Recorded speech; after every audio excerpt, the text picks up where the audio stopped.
What if I told you that your eyes are actually completely blind? Which I know sounds like a completely ridiculous statement to me. Right, it sounds totally absurd. Yeah. But what if the two, incredibly complex, delicate organs sitting in your skull right now have actually never seen a single thing in your entire life? No one's. Yeah. So, welcome to today's deep dive. Our mission today is to just completely shatter how you think about your vision. We're working on a really fascinating source today. It's titled Visium Plus and the surprising connection between brain health and healthy vision. It's a great piece. It really is. And the goal of this deep dive is to unpack the hidden biological partnership that actually, constructs the world around you, and more importantly, how you can actually protect it. It is such a profound shift in perspective, honestly, because, when you think about caring for your vision, your mind probably jumps straight to, well, the local optometrist's office. No, totally. Getting your prescription checked. Exactly. You think about like blue light blocking glasses or eating your carrots or just sitting there reading letters off a chart while a doctor swaps out those really heavy glass lenses. Right one or number two, right. Right. We treat our vision as this purely mechanical, localized thing. Like there's just a hardware issue in the eye itself. And by focusing solely on the eyeball, we are completely neglecting the most crucial piece of the entire visual puzzle. Okay, let's unpack this. Because the very first thing our source material does is break down a really fundamental misconception about how we actually see. I mean, I read that first page and I kind of had to stop and recalibrate my entire understanding of human biology. It really is the ultimate plot twist of human anatomy. Your eyes do not create vision. Their primary, and frankly, their only job is to just collect light. Just collect it. That's it. They are these incredibly sophisticated light-gathering instruments, but they're just instruments. But we give them all the credit for our sight, like all of it. We do. We really do. But let's look at the actual physics of what is happening in your head right now. So light bounces off an object in your environment, say the coffee mug on your desk, and it enters your eye through the cornea, which is that clear front layer. Right. It passes through the pupil, and then the lens inside your eye focuses that incoming light all the way back onto the retina. And the retina is this paper-thin layer of extremely delicate tissue lining the very back of the eye. And the retina is usually described as the place where, the magic happens, like with all those millions of rods and cones we learned about in grade school. But based on our source, they aren't actually looking at the coffee mug either. No, they really aren't. They're acting as biological translators. You have millions of these specialized photoreceptor cells. The rods, they handle your peripheral vision in sort of low-light environment. Like seen in the dark? Right. While the cones are responsible for picking up fine detail and all the color. But when a physical particle of light, a photon, strikes one of these cells, it triggers this tiny structural change in a protein. And that physical change sparks a chemical reaction, which ultimately fires off an electrical voltage. That is their entire function. Wait, really? Just making a spark? Just making a spark. They take physical light and convert it into raw electrical data. And once that translation happens, all those signals are bundled up and shipped out the back of the eye via the optic nerve directly into the brain. So it is just raw, totally unintelligible data at that point. Exactly. It reminds me of the camera on a really high-end smartphone. You can have a beautifully engineered glass lens on the back of your phone, letting in a massive amount of light, perfect focus, all of that. The best hardware on the market. Right. But if the actual processor chip inside the phone is fried, or if, like, the camera software is glitching out, the screen is going to be completely blank. The lens executed its job perfectly, but the phone didn't see anything because the processor couldn't render the image. That is a perfect analogy. Wait, I am a little hung up on this camera analogy, though. If my eyes are essentially just a dumb lens collecting data, why do my eyes physically hurt? Like, why do they feel so strained after staring at a tiny spreadsheet on my monitor for 6 hours? Shouldn't my brain be the thing that hurts? That is a really brilliant distinction to make. When your eyes feel physically tired or strained, you're usually feeling the fatigue of the ciliary muscles. Ciliary muscles? Yeah, those are the tiny muscles inside the eye that are constantly contracting and relaxing to change the shape of the lens so you can focus on something, 2 feet in front of your face. Oh, I see. You're essentially making those tiny muscles hold a flexed position for 6 solid hours, like doing a wall sit, but for your eyeballs. No, wow. Yeah, that sounds exhausting. It is. But the actual experience of sight, like the blurring of the numbers on the spreadsheet, or the inability to really process what you're reading after a long day that happens further down the line. Okay, so it's a two-part fatigue. Exactly. What's fascinating here is that every single visual experience you have is completely dependent on the brain software processing those raw electrical signals. You do not actually experience sight until the neurological symphony has successfully played out. Right, until the software does its job. Yeah. So once those electrical signals travel down the optic nerve, they hit the visual cortex and the occipital lobe at the very back of your brain. That area starts interpreting the most basic visual geometry.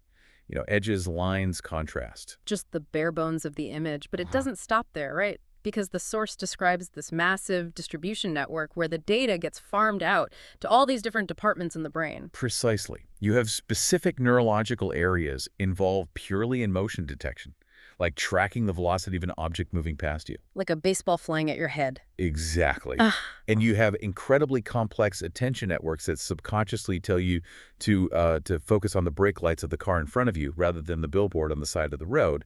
And crucially, you really rely on your memory centers. okay, wait. So my memory is actively constructing my eyesight in real time. How else do you know that the ceramic cylinder on your desk is a coffee mug? Or that a specific arrangement of facial features belongs to your best friend? Oh man, that is wild to think about. The brain has to instantaneously cross-reference the incoming electrical data from the optic nerve with your entire database of stored memories and learned concepts. This means, like, if my brain's memory centers or attention networks are tired or running on low sleep or just not functioning optimally, my vision itself might actually degrade. Even if my physical eyeballs are perfectly healthy and those little ciliary muscles are completely rested. Yes, the communication pathways just slow down. You might struggle to focus your attention, or it might take you a fraction of a second longer to recognize a hazard on the road. The lens is totally fine, but the processor is lagging. But here's where it gets really interesting.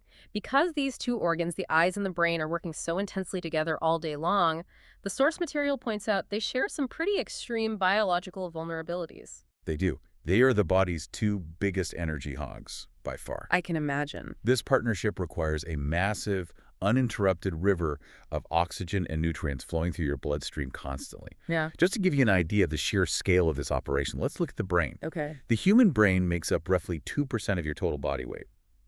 It's tiny in the grand scheme of things.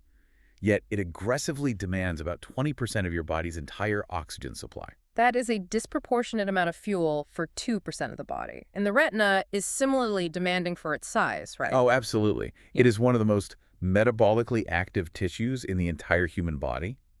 Those rods and cones are constantly burning energy to keep that phototransduction cascade going, converting millions of incoming photons into electricity every single second you are awake. I sort of picture this like a high-performance sports car. Like you drop a massive V8 engine into a car. It runs incredibly hot, and it requires premium fuel constantly just to idle. I like that analogy. And because it is generating so much power and burning so much fuel all the time, it is inevitably going to produce a massive amount of exhaust. Right. And in biology, that exhaust is what we call oxidative stress.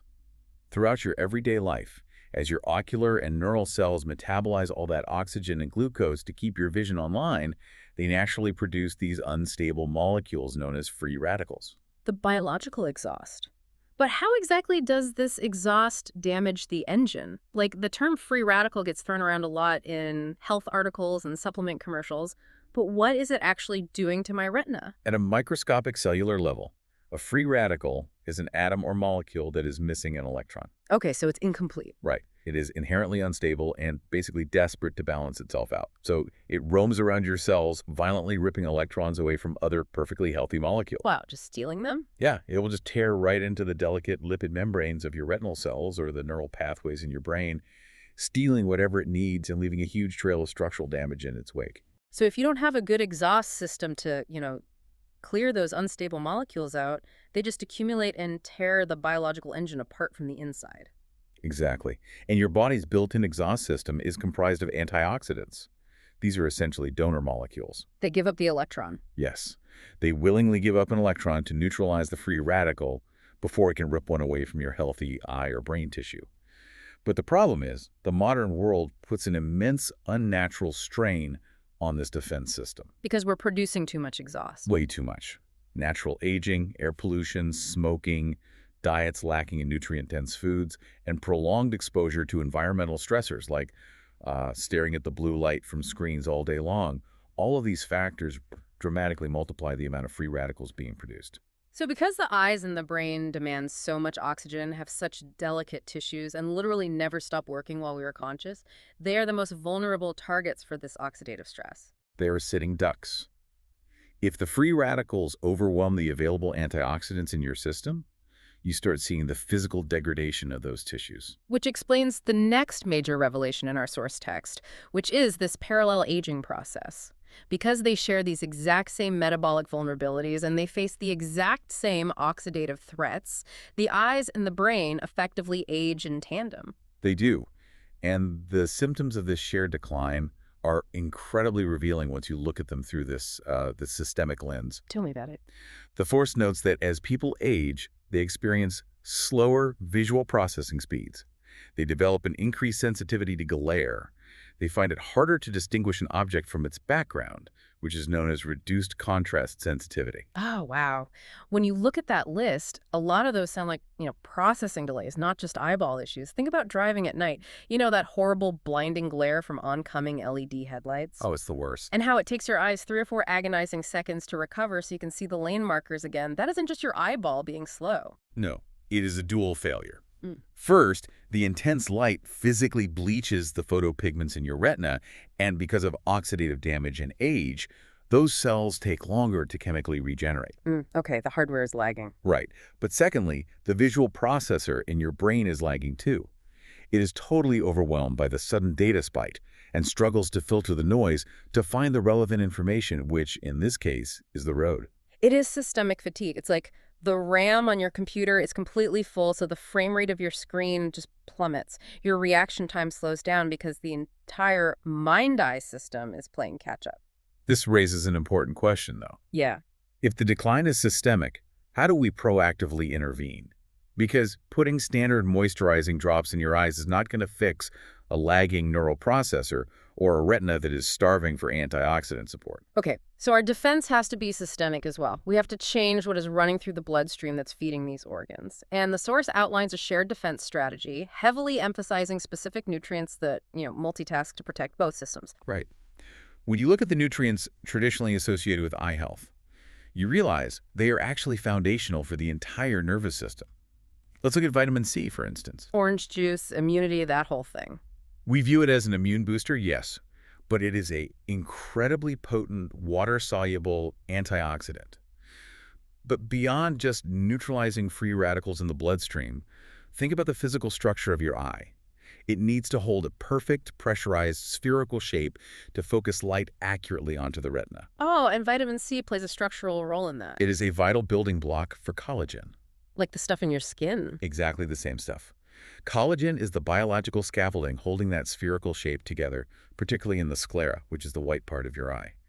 Without adequate vitamin C, the physical structure itself is compromised, right alongside the oxidative damage. That makes total sense. What about vitamin E? Because the source pairs vitamin C and E together quite a bit. So while vitamin C works in the water-based areas of the body, vitamin E is fat-soluble.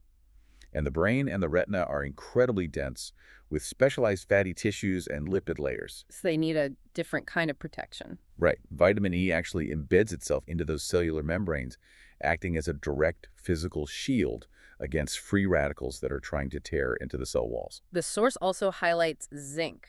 Now, I always associate zinc with, taking a lozenge when I have a sore throat, not with my visual processor. Yeah, that's the common association. Huh. But zinc is remarkably versatile. It is heavily concentrated in the macula, which is a crucial part of the retina, where it interacts with vitamin A to create melanin, which essentially protects the eye. Oh, fascinating. But systemically, zinc is essential for normal cognitive function. It supports the complex enzyme systems that dictate healthy cellular activity and communication across your neural pathways. So it's keeping the wires firing correctly. And finally, the B vitamins. Now, we established earlier that the brain and eyes are massive energy hogs running a V8 engine. Right. And the B vitamins are essentially the mechanics keeping that engine running cleanly. They are absolutely crucial for normal nervous system function and healthy energy metabolism. They ensure that when your cells consume oxygen and glucose, they do so efficiently, maximizing energy output while minimizing the production of that cellular exhaust we talked about. So they're optimizing the fuel. Exactly. Right. If we connect this to the bigger picture, nutrition does not happen in a vacuum. You don't swallow a vitamin and have it magically teleport to your left cornea. Right. It enters your circulatory system, it supports your neurology, your vascular health, and your ocular tissues simultaneously. Yes. Which is why the lifestyle habits recommended in the text are so holistic. Good vision isn't built from one isolated habit. It starts with eating a colorful, nutrient-dense diet to supply those natural antioxidants. Eat your greens and berries. Exactly. But then it moves into physical activity, which is interesting, but if the eyes and brain require massive amounts of oxygenated blood, getting your heart rate up through regular exercise is quite literally pumping the necessary fuel up into your visual processor. You are enhancing the delivery system, plain and simple. And just as critical as fueling up is the process of shutting down. Prioritizing high-quality sleep is absolutely non-negotiable for eye and brain health. Sleep always feels like passive downtime, though, like I'm just turning off for a bit. It is actually the most active maintenance phase your body has. During deep sleep, the brain performs its restorative processes, literally flushing out neurotoxins and metabolic waste that accumulated during the day. Clearing the exhaust. Right. And simultaneously, your eyes physically require that prolonged period of absolute darkness and rest to regenerate those delicate photopigments in the retina we talked about earlier. Especially given our modern environment. I mean, the sources stress the importance of protecting the hardware directly, too, wearing quality sunglasses to block UV radiation, which is a massive source of oxidative stress, and just generally managing screen time. Taking breaks is key. Yeah, so you aren't forcing the ciliary muscles and the neural pathways into a sustained, strained focus for 10 hours straight. And tying it all back to the brain, the text advocates for staying mentally active, too. Reading, solving complex problems, learning new physical skills. Because keeping the neural network sharp keeps the visual processor sharp. It is the use it or lose its principle applied directly to your eyesight. Exactly. Now, alongside these foundational lifestyle habits, the source material introduces a specific nutritional strategy through a product called Visium Plus. Right, let's talk about that. Visium Plus is positioned as a premium vision support supplement. The source details that it is formulated with a specific blend of vitamins and minerals, obviously, but also mushrooms and plant extracts. And this aligns perfectly with the biological mechanisms we just explored. While the exact proprietary ratios aren't really the focus of the text, the inclusion of specific plant extracts is highly relevant. Because of the antioxidants. Yes, plants have evolved incredibly potent antioxidant compounds to protect themselves from environmental stress and UV radiation out in the wild. That makes sense. By concentrating those extracts, you are providing the body with a very dense source of donor molecules to neutralize free radicals. And the inclusion of mushrooms is interesting, too. I mean, certain mushrooms have been studied extensively for their role as adaptogens, supporting healthy blood flow, cellular communication, and just overall nervous system resilience. Yeah, exactly. It seems designed to package that systemic whole-body defense strategy into an easy daily routine. It's engineered as a straightforward approach for a busy modern lifestyle. However, we must highlight a critical caveat presented in the source material, which really cannot be overstated. Please do. It is not a magic pill. Absolutely not. The text makes it explicitly clear that Visium Plus, or frankly, any dietary supplement, is never a replacement for the holistic wellness plan we just discussed. Right. You cannot ingest a concentrated plant extract, then proceed to stare at a glowing monitor in a dark room until 3:00 a.m., eat a diet completely devoid of nutrients, skip your cardio, and just expect your vision to remain pristine. It is exactly what the word implies. A supplement. It is meant to bridge nutritional gaps and support the foundation built by your diet, your exercise, your sleep hygiene, and routine care from an actual eye care professional. And the source emphasizes that you should always consult a healthcare professional before adding any new supplement to your regimen. This is particularly vital if you have underlying medical conditions or are taking prescription medications because, concentrated plant extracts and minerals can sometimes interact with metabolic pathways in unpredictable ways. It's just smart practice. Always check with your doctor. So what does this all mean? When we zoom out and synthesize everything we've unpacked today, the overarching takeaway is that your vision is fundamentally a whole body A process. total systemic effort. It is a stunningly complex symphony involving your nervous system, your cardiovascular circulation, the nutrients in your bloodstream, and your brain's memory centers. Every single time you take in a beautiful sunset, or navigate a crowded street, or simply sit down and read a book, it is your eyes and your brain working together in this intricate biological dance. Beautifully said. Caring for your vision doesn't just mean getting your glasses adjusted. It means intensely supporting the biological processor that actually makes sense of the light. It truly changes how you navigate the world. Yeah. And it leaves us with something quite profound to consider, I think. Oh. Yeah. We established today that your physical eyes are merely sensors collecting raw light data. But it is your brain specifically tapping into your stored memories, your assumptions, and your attention networks that constructs the final image you perceive. It renders the file. Precisely. Which brings up a really fascinating philosophical and biological dilemma. I'm ready. If our experience of sight is so heavily reliant on our past memories and our current expectations to process that incoming light, to what extent are you seeing reality exactly as it physically exists, versus seeing a rendering of what your brain simply expects to be there? Oh, wow. That is going to occupy my mind for a long time. It's a trip, isn't it? It really is. Are we observing the world, or are we constantly projecting a rendering built from our own internal database? That is an incredible thought to leave on.